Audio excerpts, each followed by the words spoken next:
Hello, my name is Julianne Nahar.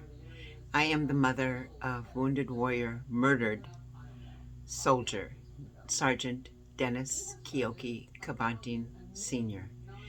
I'm doing this because my son died a very, very painful death of starvation. He was starved to death. And Dennis was wounded in Iraq on November 10th, 2006. And he had TBI and MS in a wheelchair. And he was left to die by another military maggot.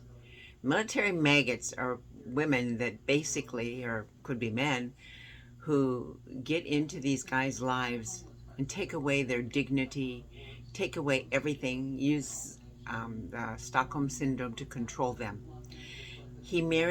First he married the second woman, and she dumped him in an old folks home in Hilo. I was able to get him out and get him home, and he had a personal trainer.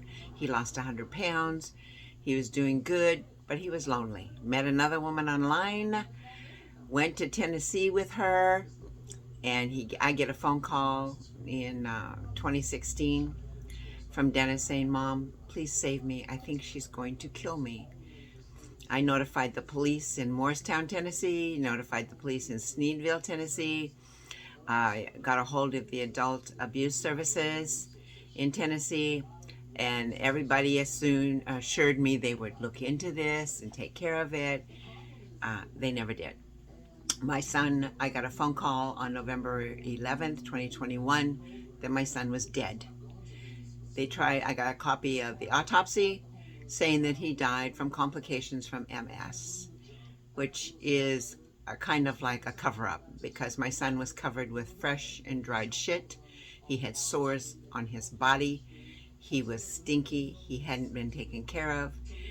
And then the Tennessee Bureau of Investigation, the guy called me when they found my son's body and told me, well, your son decided to go on a protein diet and he starved himself to death. I was like, my son couldn't even get out of a wheelchair. How in the hell could he have done that? He didn't do that. She did that. She had said she checked on him at 5 o'clock in the evening, but didn't check on him until later on the next day.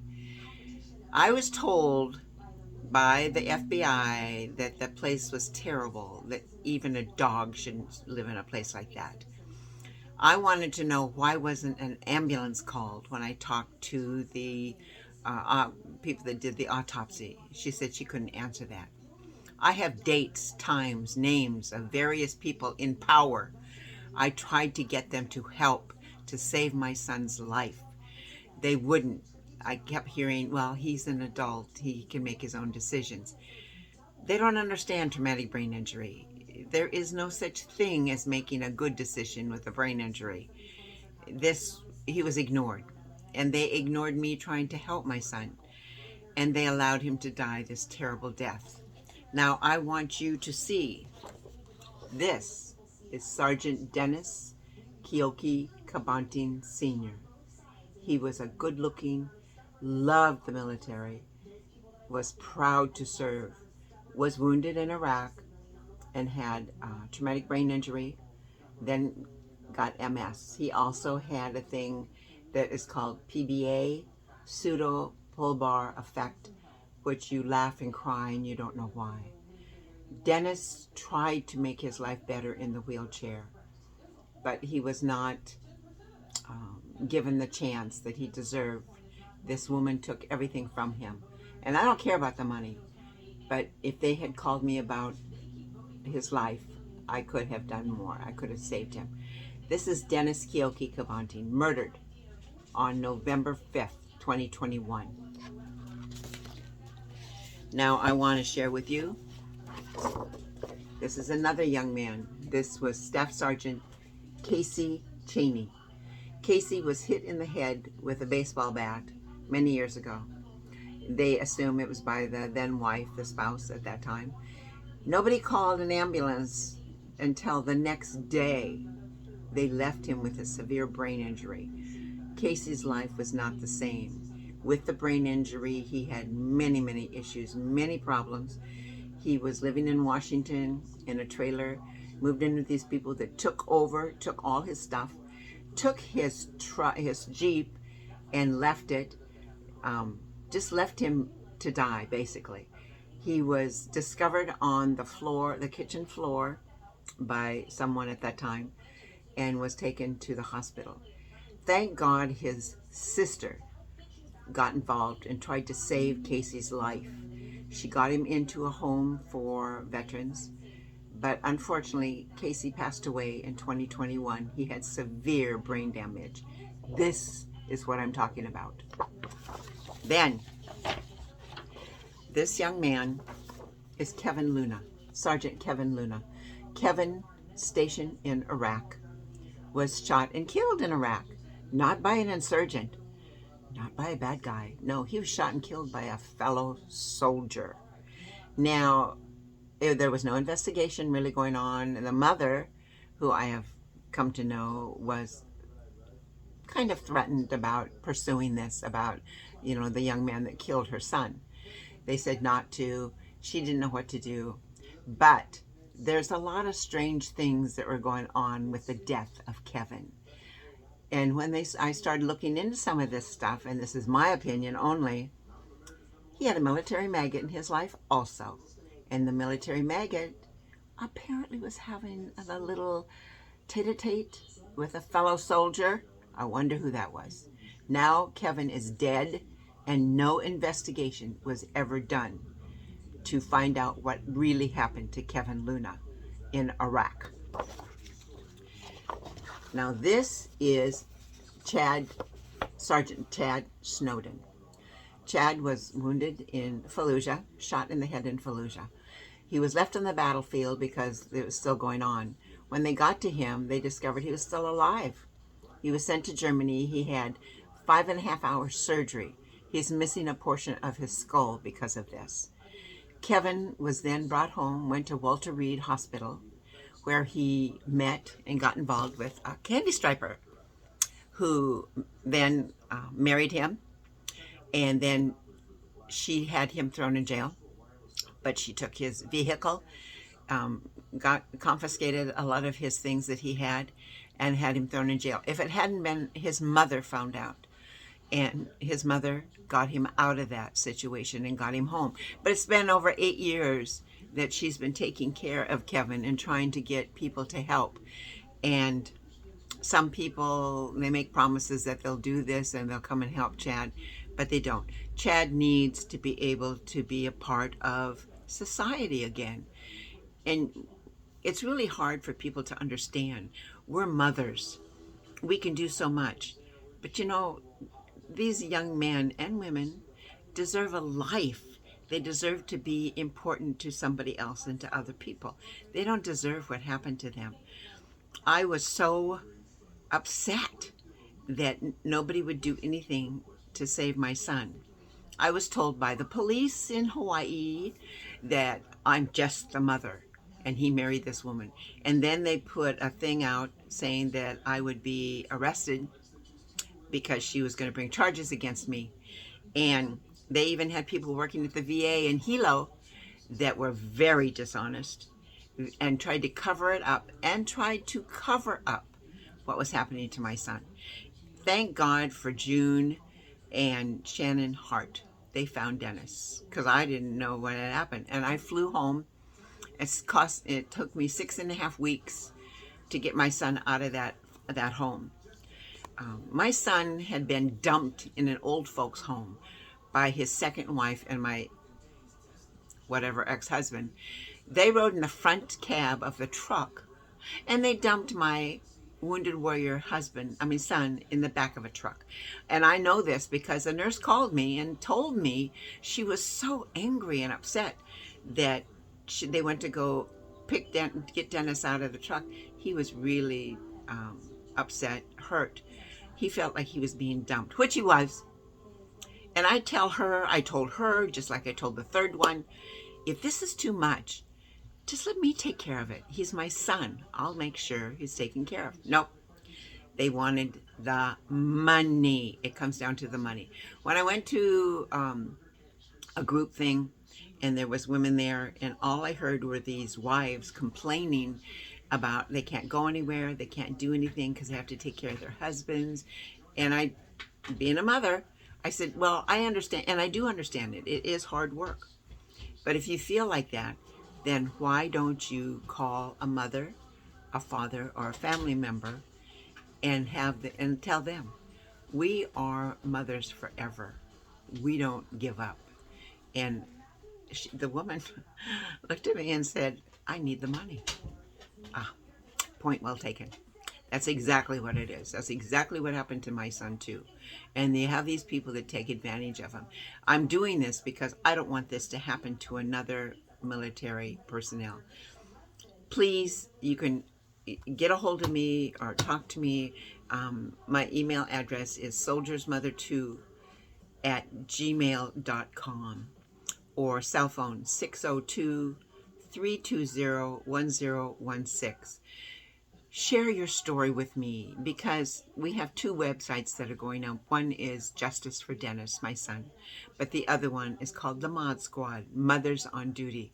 I want the world, I want everybody to know our kids, our boys, our girls deserve better.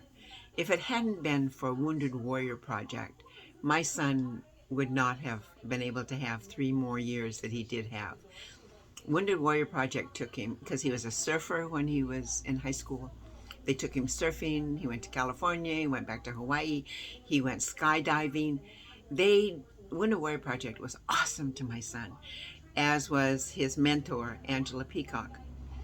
But there's people that make big promises, and I don't know why they do this, but I know that there was a small group here in St. Louis, part of the Patriot Guards, not the big group, but the little one. And the woman called me up and said, we're going to come and pick Dennis up and take him for a ride. And Dennis was all excited, he got all ready. They didn't show. Then I had a luncheon with one group, and Dennis wanted to do something, and he was in his wheelchair. He went to the bathroom. The lady has the audacity to tell me, well, we can't have him do anything because he's in a wheelchair. Now, these are wounded soldiers or people that had served, and they're telling me this. I can't believe people do this. And my biggest thing is, who gave these people in Tennessee, and there's many of them in this town and in the Knoxville and other places I have notified, that just blew me off completely. Won't answer me, won't answer my calls, and if they did, all they did is chew me out. I asked one of them, the investigator, if he said, yeah, I checked on Dennis and he's doing fine. The police checked on Dennis, he's doing fine. He wants you to leave him alone. Okay, I said, okay, well, can you take a picture of him and send it to me? Because I'll know just by looking at my son if he's in trouble. The guy told me, you know what, I'm not your personal delivery person. What? And so right after that, my son was murdered. My son could have been saved. Who do these people think they are to play God with my son's life? He wouldn't have had the life that I have, or maybe you have, but he would have had a quality of life of some kind. How dare them play God? Only God to make that decision about my son's life, not them.